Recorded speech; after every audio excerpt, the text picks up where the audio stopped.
knitting in the Shire. My name's Heather and I'm coming to you from Irvine in North Ayrshire.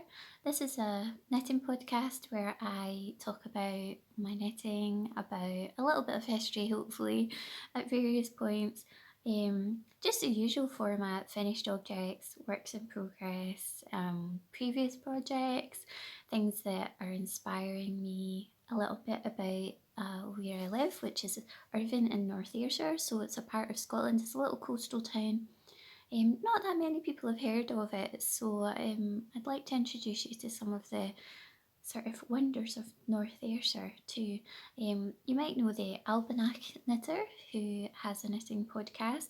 He's across in Arran, so Arran is also in North Ayrshire, and I can see Arran every time I go to the train station, every time I go to the beach. I am basically looking across at Arran, and actually there are standing stones really not far from me, maybe a 10-15 minute walk, and you can see Arran from the top of the hill that the standing stones stand on, so we're in the same place. So if you watch that podcast you'll have heard a little bit about North Ayrshire, but I'm across the water.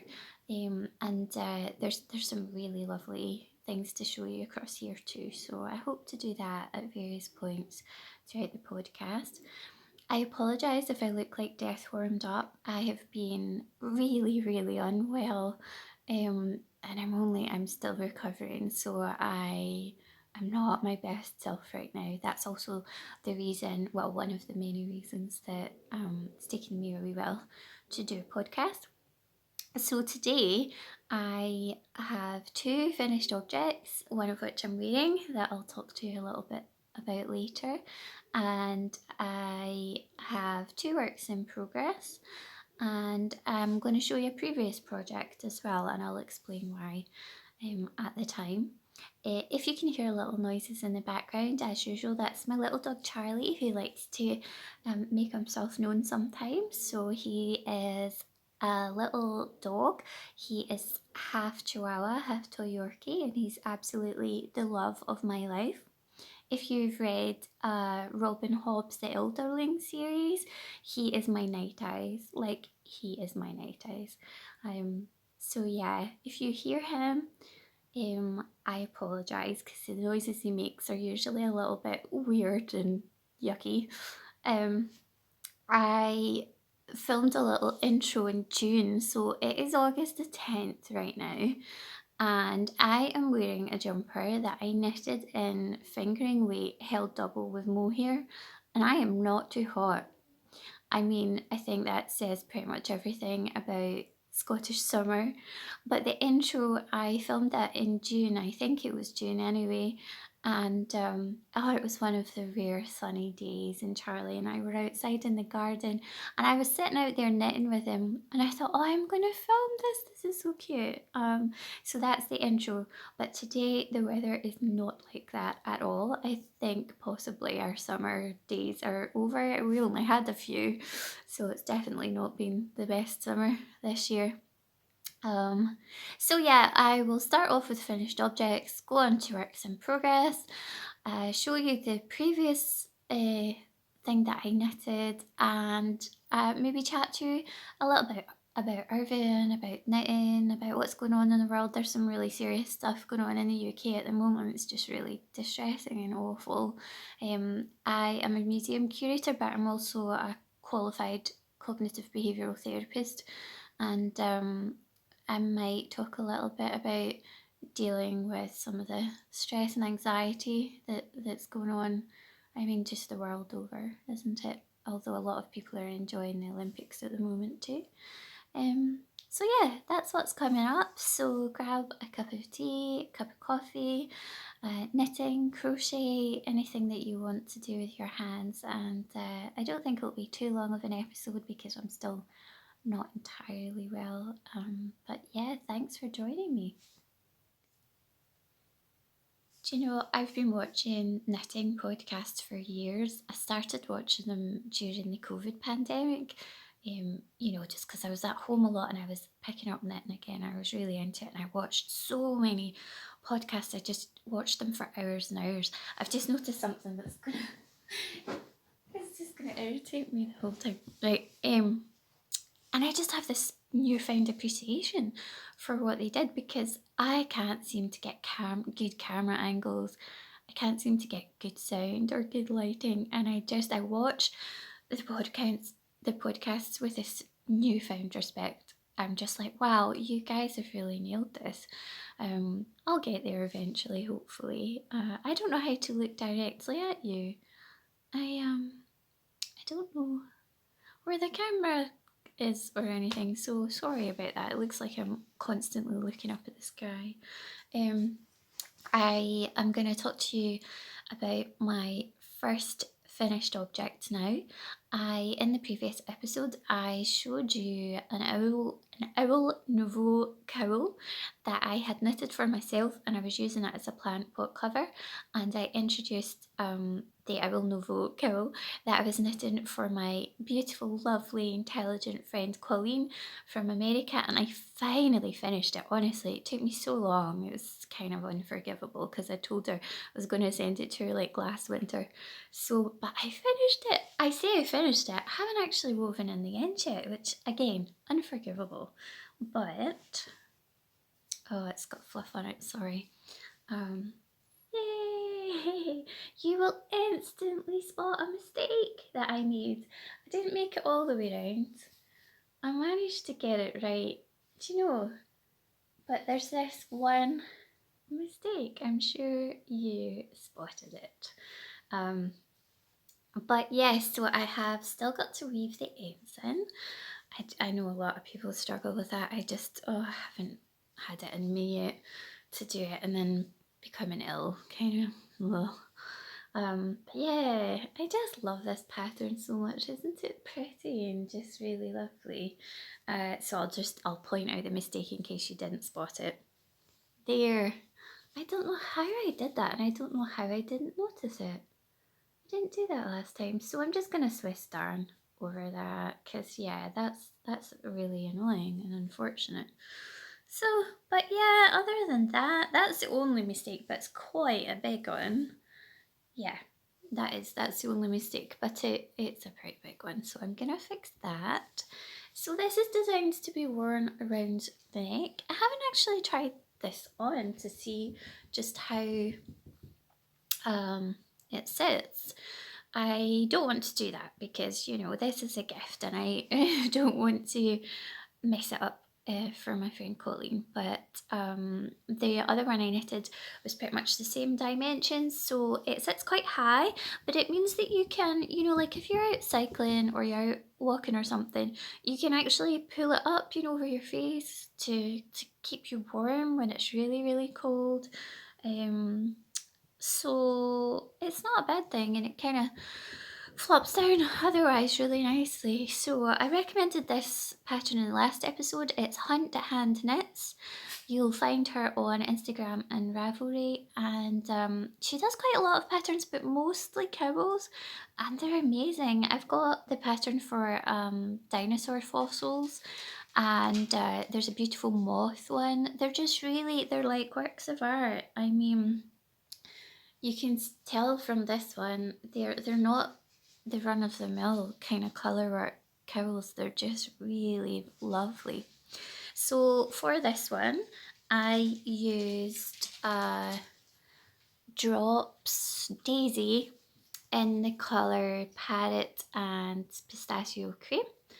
And I added in some, oh my goodness, Rowan Felted Tweed into the I did a corrugated ribbon. That's not in the pattern, that's just something I decided to do to add a little bit more dimension. Not sure how suitable that was, but it doesn't seem to have caused any major issues with it, and I think it looks quite nice. So yeah, finished, ready to have the ends weaved in, and then I'll get it posted off to America. And I'm going to add in, this is a complete aside, but Glasgow just had a whole new subway system. Well, not. So we have the third oldest subway in the world. That is my dog in the background. Sorry, he's making kind of crazy noises. Glasgow has the third oldest subway in the world. So London was the oldest, and then Budapest, and then Glasgow. The difference with Glasgow, I'm so sorry, Charlie's rolling around and sneezing and all sorts. Yeah, so the difference with Glasgow is we call it the Clockwork Orange because the rolling stock was orange for so long, and it's basically a circle, or a, you know, like not a perfect circle, but it's only, there's just one kind of route. Not one route, it goes two ways. There's the inner and the outer. But it's not like other subway systems. Come visit Glasgow if you want to discover what it is. I'm garbly trying to tell you about. But for that reason, it has a really narrow gauge, which means that we have bespoke rolling stock. So while other subway systems across the world, you know, metros, that's what a lot of them are referred to, they can interchange the rolling stock. We can't. It has to be made bespoke. So we don't change it very often. And we've just had a completely new revamp.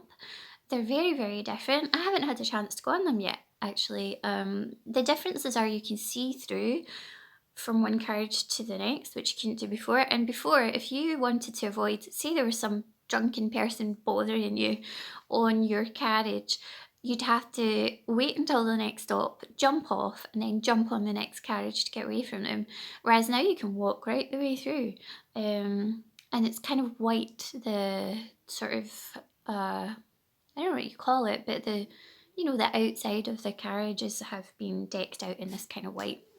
But we have an old version put into the Riverside Museum in Glasgow, and it's on display there, and the shop is selling all this lovely stock associated with Glasgow Subway.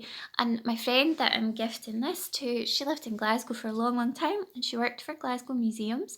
And so I am going to get her to go with the Cowl a pair of Subway socks. And they are wonderful, and they are in the pattern that graced the seats of Glasgow Subway for a very long time, so she will recognise it, and I think that'll be a lovely little addition to her gift. So yeah, I'm going to post this off soon, hopefully. She won't be able to wear it now until the winter. It's very, very warm and cosy. So I guess there's no mad rush, but I'm hoping to get this posted off with the Subway socks really, really soon. So I'm really pleased to finish this one. I don't know why it took me so long this year. I just mean this time, you know, because I knitted the last one last year. I don't know what it was about it that I just was struggling to pick it up and do it. Maybe because I'd done the pattern before. I don't know how you feel about knitting the same pattern again and again. In saying that, I'm going to talk to you about this jumper, and I have knitted it twice, but I adapt things a lot. Like I change them every time I knit them. So I do knit patterns over and over again, but they never look the same twice. Whereas this is different, you know, you don't mess with this. So I think maybe that was why I struggled a little bit this time with this one. So the second object, finished object, I am wearing. I don't know how I'm going to show you this actually. This is where having a good setup would probably really help. I'll show you the colour work to start with. This is where you get horrible, you know, like double chin shots of my awful face. The colour work I actually did myself. So the neckline has corrugated rib, and then I just made up some colour work down to this point. And then this is from the Alternate Stitch Dictionary. I can't remember the name of the pattern, but I'll put it in the description box in case you're interested. And then I just did, you know, a little bit more made up. And this is where, like I say, I don't know, I'm getting tangled up in wool here as well. So this is the jumper. With this one, I decided I wanted sort of flared out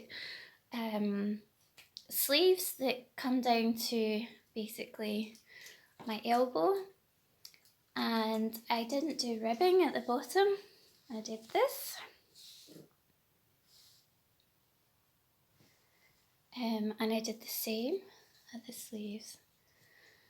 So I am really happy with it. I love the colour. I love the wool. So I used Woolly Knit British Wool 4-ply. I held it double with Mohair. I've completely run out of the Mohair, so I can't show you. And that was in the colour red predominantly, although I did one strip. I don't know if you can see on the camera. I did one section here that I held double with, what's the colour now?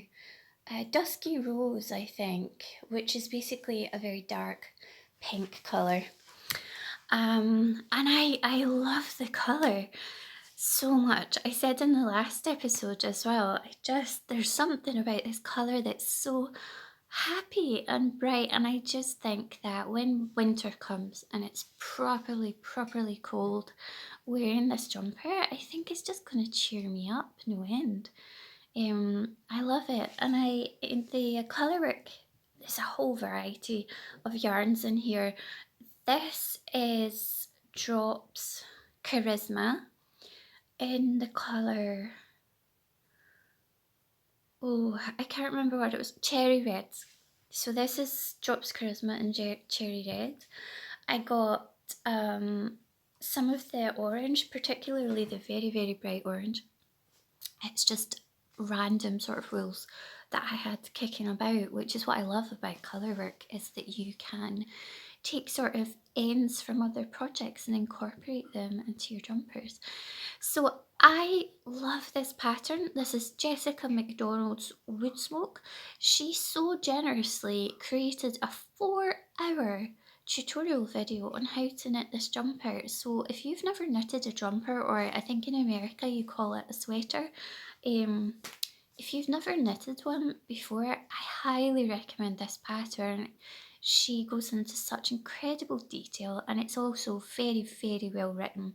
It's so easy to adapt this pattern too. I have never knitted it straight. I've knitted two, and I'm going to show you another version in a wee minute, but yeah, I just love the adaptability of it. So she explains it so well that you then understand how it's constructed and why, and it allows you to be really creative with it. So Jessica McDonald also has a podcast which is really great, so I love her, and she has patterns books. You can find her on Ravelry. Definitely look her up. She's such a great designer. Just absolutely love her, and I just think what a generous thing to do, to put that amount of time and effort for free to show people, you know, how to knit a jumper. I just think it's pretty amazing. So she's wonderful. And I love this jumper so much. Part of me is like, well, you know, the weather's not great. We're not really getting the summer, but I get to wear my hand knits, so it's not all bad. I struggle sometimes with editing massive files, so I'm going to stop the camera just now, and then I will come back and I will show you a previous version of the Woodsmoke, so the first one that I ever knit. So I'm back. I look like I've got a plant growing out of my head. I don't really know I'm so sorry. I obviously have a lot to learn about making podcasts. I also think I always have just the worst hair. I choose days where my hair is just not plain, which to be fair to me is most days, but it always looks particularly bad, and I look really tired and awful today, so I'm sorry you're having to look at my face. I can only apologise for that. So yeah, I am going to now show you the first ever Woodsmoke that I knitted. I knitted it in Rowan, oh my goodness, see now I can't think of the name of the wool. It's the alpaca blend. Felted tweed, Rowan felted tweed. The pattern's meant to be knitted in sport weight. I was really struggling to find a sport weight, especially an affordable one. And ribbon felted tweed is to me, it's a very lightweight DK. I feel like it is pretty much sport weight. I should say at this point that I did not do a gauge swatch for either jumper. So I didn't do a gauge swatch for this. I did not do a gauge swatch for the other one. I know that a lot of knitters will be like, what? You absolutely have to do a gauge swatch. I am so lazy and I don't know how, but I've knitted quite a few garments now. I've even knitted, so I knitted Darkness by Kim Hargreaves, the hooded sort of jacket that Fruity Knitting sort of introduced way back near the beginning of their podcast. And I didn't even gauge swatch for that, and I spent an enormous amount of wool. I'll maybe talk about that project one day. I knitted it in Jameson of Shetland marl, and that coat ended up costing me £120. This is partly because I did not work out how much yarn, how much wool I was going to need. Anyway, that was a very expensive, very long project, but sorry, I just got a message on the screen and it distracted me there. I will talk about that project one day, but I don't do gauge swatches. It's really stupid and I know it. But I managed to get away with it every single time. I don't know why. I don't know if it's because I'm a really dinky person. So I'm only 5 feet tall, and somehow I think most clothes I can get them to work somehow.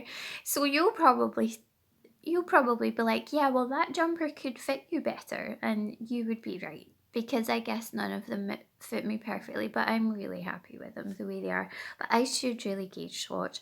So all that to say, I used Rowan Felted Tweed and it's the wrong yarn weight, and I managed to get a jumper out of it, but I don't recommend doing that. I mean, it could have gone horribly wrong.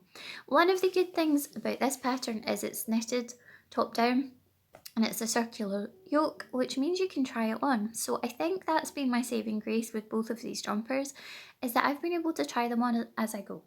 So if they were horribly, horribly out, I would have known really quite quickly and I could have rectified that. So that was my saving grace, I think. So I'll show you it. It's a little bit creasy. I've had it packed away because it is the summer. This is very warm, this one. Felted tweed is such a warm yarn. So sorry, it's very, very creasy. This is where you get to see my double chin again. But this is the first version that I ever knit. It's got a wee end that keeps falling out there. Yep, so this is the yarn. I did corrugated ribbon at the neckline again, and I did some proper just made up colour work around the yoke. And I did a bit of corrugated rib at the bottom. And then I decided on little short sleeves for this one. So, I really like this one. I mentioned in the previous episode, I actually cut it up. It was quite puffy around my waist. I don't think that was anything to do with gauge or anything. I don't know if it's because, I've talked about this in so many episodes. I think body shape's a weird one. You choose patterns by the size of your bust at the fullest point. But I just don't see how that correlates with the size of your arms or your waist or even your shoulders. So I struggle a little bit. I find that there are parts of the jumper that are really baggy and it just looks pretty unflattering, to be honest. So what I found with that one is the waist was just looked puffy and unflattering. So I just went in with a pair of scissors. I sewed a sort of I've still got the little pieces that I cut out. I kind of just sewed like arcs where the waist was. And I hand sewed it too, because I don't have a working sewing machine. And then I just cut it with scissors, but it worked really well and it fits a lot better and it's a totally wearable jumper now. in saying that, I discovered with the round felted tweed that actually I find alpaca yarn so itchy and uncomfortable. I find that jumper really unpleasant to wear purely because of the wool. I know that most people don't have that problem with alpaca. Knitting Traditions, one of my favourite podcasts, Inga from Knitting Traditions, I believe she struggles with alpaca too, but she's the only person I've ever come across who finds it itchy like that, but it's almost unwearable. And because I've got it, quite high up, oh, it's not that pleasant to wear, unfortunately. I also think the colours are not great. I bought that wool actually for my friend Colleen's cowl, and it turned out to be far too drapey for that pattern. So I thought, oh, I'll knit a wee jumper with it. But the colours are not my colours at all, and just make sure I've got the front. I don't know if you'll be able to see, but it just doesn't really suit me. The bluish bit at the top does more than the, yeah. So I've got a bright winter colour palette, and this isn't really my colours. So it's wearable and I like it and it's a really good fit, but I didn't really wear it much last year just because it was itchy, and I felt like it was a bit, the colours were a little bit on the dull side. Ribbon felted tweed tends to be quite muted. I don't know if the base colour has a greyish tone to it or something like that, but it's quite muted palette, all of the colours in it that I could see anyway. But it's such a lovely jumper. I think if I paired it with the right clothes, it'd probably look pretty decent. But so yeah, that was the first one I ever did. But if you look at the difference, I don't know, would you know this was the same pattern? The same, I better get my horrible face out of the frame. Would you think, oh, there's the same jumper? I don't know that you would. And this is what I mean about how great that pattern is. I think that it allows you can do short sleeves, you can do long sleeves. I've done these kind of flared ones. These won't be to everyone's taste, but I really like it. You can do bell sleeves, anything, and you can do colour work, you can not do colour work. I might do one where I do colour work all over for when it's really, really cold. That brings me, I don't know if that's the postie, in which case you'll get a tirade of barking in a moment. Oh no, it's okay. That brings me to my first work in progress. So as soon as I finished this jumper, I was like, oh, I want to knit another one, because I just think that they fit well. It's a brilliant pattern and I can make it whatever I want to. So I just thought, why buy another pattern when I can just make this one and just adapt it and change it and make it my own. So I started another one straight away. I haven't got much to show you so far. I've started on the on the neckline, and I am doing my usual corrugated rib because I just love it so much. And as usual, I'm using completely the wrong yarn. So this time I am using Woolly Knit DK in the colourway Corvette. Isn't this a lovely colour? I really like blue a lot, and I really like this wool. It's very rustic feeling, and it comes in packs of 6 balls of 100 grams. And when I got this, I think it was only £18 because I got this for a shawl that I knitted ages ago. So what I'm doing with this jumper is I'm not buying any wool for it, so I'm using all the wools that I already have. So it's going to be blue, and the colour work, I'm holding the Fandango double. This wool has given me half of a half and half triangle strap, this jumper, and it's going to give me colour work for the other jumper. Look how much is left of it. It's pretty amazing. I am small. I mean, my jumper, I guess, it will look big on me, but when I held it up, my dad said it looks like a kid's jumper because I'm short, so I guess I don't use quite as much wool if I was a big tall person. But I do think this yarn just goes so far. It's such good value for money, so that's brilliant. And just really quickly, because I feel like this episode is turning out a bit long and I am not doing it very well. My other work in progress is, if I can find it, what have I done with it? I think Charlie's dragged it across the room. I will have to stop and come back with my next finished object. No, work in progress. You see, this is why I need to stop. This episode I just think it's very long and rambly. So I'm maybe just gonna cut back. I'll show you my second work in progress. I'll maybe skip footage of Irvin until another episode. I'm gonna have to learn to stop just rabbiting away so much, I think. But yeah, the second work in progress that I would like to show you is I am doing yet another half and half triangle wrap, but I'm doing it in Mohair. So when I did the first one, it was just so sort of big and heavy, and I'm really small, like I keep saying, and it just I was like, I'm not going to be able to wear this. It's kind of overwhelming. Anyone who's knitted one, you'll know how big they are. They're just really huge. But I do want to knit one properly.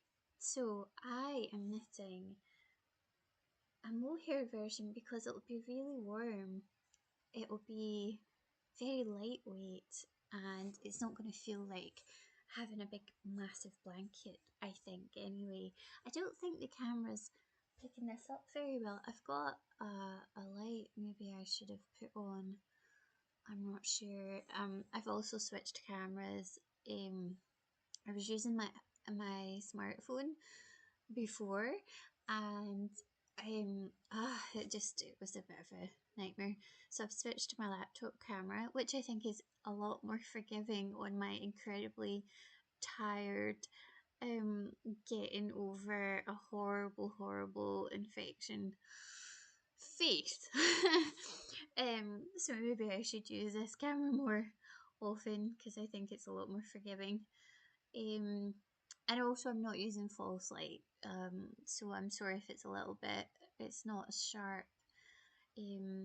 But yeah, so mohair, it's Drops Kid Silk Haze that I'm using, and it's in the colour teal. It's such a lovely colour. I don't think it's really picking up. Like I say, it looks more blue on the screen.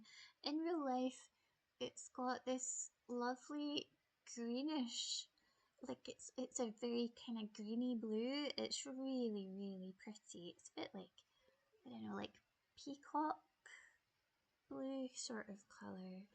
And it's got this lovely fluff. It's just going to be an absolute pleasure to wear. A lot of knitting. I mean, look at that. I mean, it's finer than using the fingering. I'm I'm not sure what size my needles are. I'm gonna have to get one of these sort of gauge things. I thought they were 3.5, but I actually think they're 3.25, which is what the pattern calls for. But it's making a really lovely fabric, I think. It's just really good. So that's what I'm working on. I decided to pick up another half and half triangle strap, partly because I have been so unwell, and I don't know about you, but when I'm feeling like I don't have a lot of energy and or I'm not feeling well or I don't have a lot of time to knit, I like to have a project that's just really simple. You know, you just pick up and you just knit. You don't have to keep referring to a pattern and you can just kind of just do it. So I really like the half and half triangle strap for that. I think it's really soothing, just really soothing. So yeah, this is my kind of comfort knit that I'm working on at the moment. So basically, that is quite unusual for me, but I've only really got those two works in progress on the go. Partly because I want to stop spending so much money on wool and yarn. I spend far too much on it. Again, if you are a knitter, you will understand that knitting is not a cheap hobby. So yeah, it it's something that I'm trying to use up some of the rules that I've already got. You can see them in the background over there, and stick to just a few projects at a time rather than casting on new project after new project and using it as an excuse to buy wool. I'm sure we've all been there. So I'll kind of bring this episode to a close now because I feel like it's a little bit too long already. I had mentioned what's been going on in the UK. So, I mean, it's going to depend when you watch this video, but it's the 10th of August 2024 as I'm filming, and there's been rioting going on in England. There hasn't been any in Scotland, thank goodness. But it's really distressing. It's basically race related. There were, I mean, I won't go into the details of why this isn't really the place, but it's just very upsetting. I thought we had moved beyond that, and it's just really sad to see that happening in the UK. It's something that has happened in the past, but so yeah, and I have a lot of friends who are new Scots. I have friends who came to Scotland, to the UK as refugees. I have friends whose parents and grandparents came to the UK as migrants, and you know, it just makes me so sad that they have this fear now. That this is frightening for a lot of people. So yeah, it's not very good. It's not. It's making me really sad. And then of course there's a lot of stuff just going on the world over that is sad, and frightening. And so I had read an article about how young people, I'm obviously not a young person, but young people who, you know, they have never known a world without social media, and so much has gone on in recent years, you know, even just thinking about the pandemic, all of these things, um, have made the world feel like an unsafe place. And so a lot of young people are really struggling with anxiety and with their mental health. And a lot of people who are not young, like me, also struggle. There's so much going on. There's a lot to deal with. And depending on your own personal circumstances, it can be quite overwhelming and hard to kind of not become preoccupied with it. So there are lots of different tools and techniques to deal with anxiety.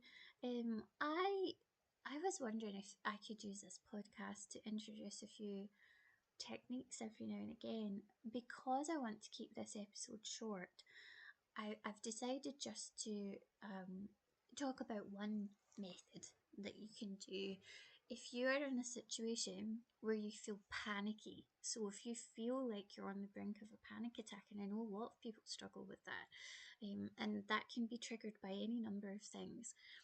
A technique that can be helpful if you're able to catch it, if you feel that panic building in you, a really simple, and this is just because it's a very quick one just to end the episode on, is, well, first of all, the main thing to do when you feel any kind of anxiety or panic is to bring your attention to your breathing. It can be difficult to do, but just focus on your breathing.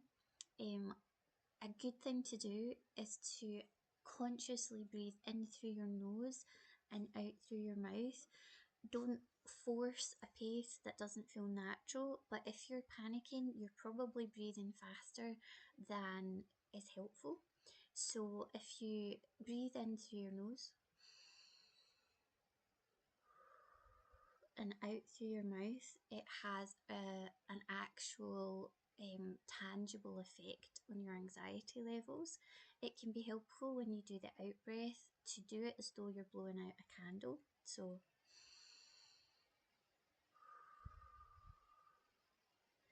like I say, don't over labour it. So sometimes people put timings on these things. I would do it as slow as feels comfortable for you. I would actively slow down if you're feeling anxious or panicky. But don't do it so that you feel like you can't breathe, because that's a bit counterproductive. So bring your attention to your breath. If you're struggling to do that, notice things about the breathing. So notice the coolness of the air as it enters your nose and the warmth of the air as it exits your mouth. Notice the rise and fall of your chest as you breathe, and just try and bring yourself back into your body. Focus on your bodily sensations. They'll feel unpleasant if you're panicking, because you'll have increased heart rate, you'll be breathing faster, you're probably hot and sweaty. But if you just slow your breathing down, focus on the breathing, focus on the coolness and warmth of the air, the rise and fall of your chest, and then do this really simple exercise. So once you're able to think a little bit more coherently, okay, so once you have managed to bring yourself a little bit out of your mind and into your body, and you're breathing in through your nose and out through your mouth, and you're managing to ground yourself a little bit, the first thing I want you to do is think of, or rather look around you and identify 5 things that you can see and name those things in your mind. Just focusing on your breathing at the same time, looking around and naming 5 things that you can see, things that are far away, things that are a bit closer. Then I want you to tune into your ears and think of 4 things that you can hear. What sounds can you hear? And name them again in your mind. So it might be sounds far away, it might be sounds that are closer, it might be the hum of traffic if you're outside, it might be your own breathing, it might be somebody who's nearby making a noise. So name 4 things that you can hear. Once you've done that, and remembering to keep breathing in through your nose and out through your mouth, look around you and identify 3 things that you can touch from where you are. So wherever you're standing or wherever you're sitting, what are 3 things that you can touch? Now, depending on where you are, it might be so I can touch this laptop, I can touch the wool of my jumper, I can touch the cushion. But if you're outside, it might be a little bit different. So just find 3 things that you can touch and name them. And then you want to focus in on the sense of smell and name 2 things that you can smell. So I can smell my own perfume, and I can actually smell Charlie a little bit. And if you're outside, there'll be all sorts of smells that you can home in on and identify and name them again. And then finally, I want you to focus on the taste that is in your mouth. There's always going to be some kind of taste. It might be difficult to describe, but try and do that. Try and name the taste that's in your mouth right now.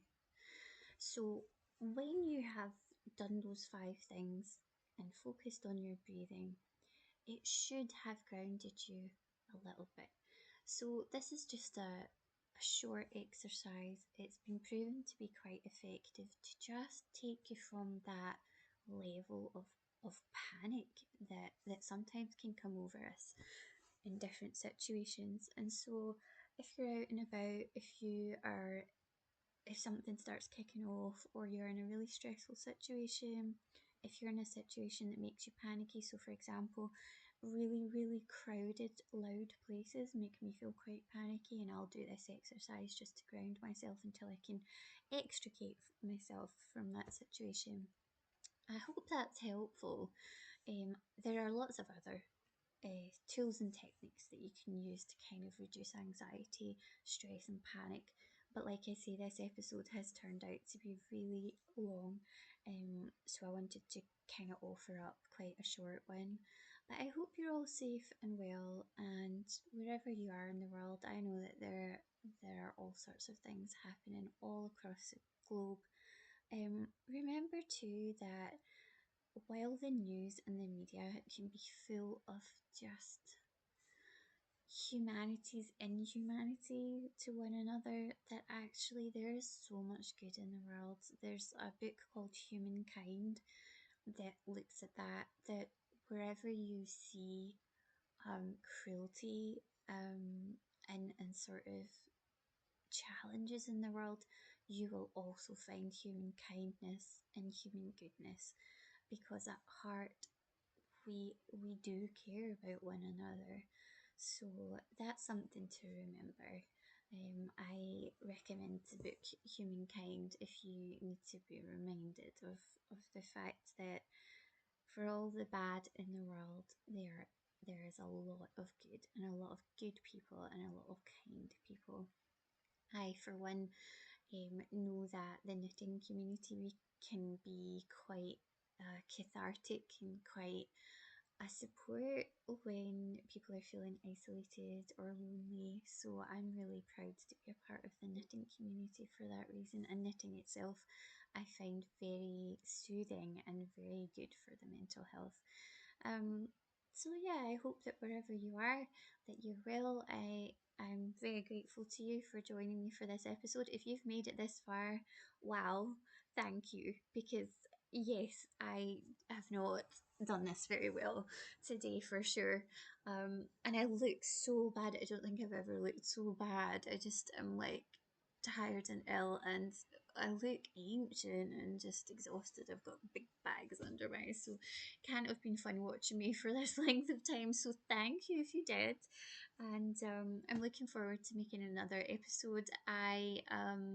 Yeah, I'll probably talk less rambly and do a bit more footage of the knitting of Irvin. And if you are interested in any of the tools and techniques that are used in cognitive behavioural therapy for any mental health sort of challenges, let me know in the comments, and I'll make that a feature in the podcast, but only if that is of interest to anybody. So thanks again for watching, and I'll see you in episode 5. Take care. Bye.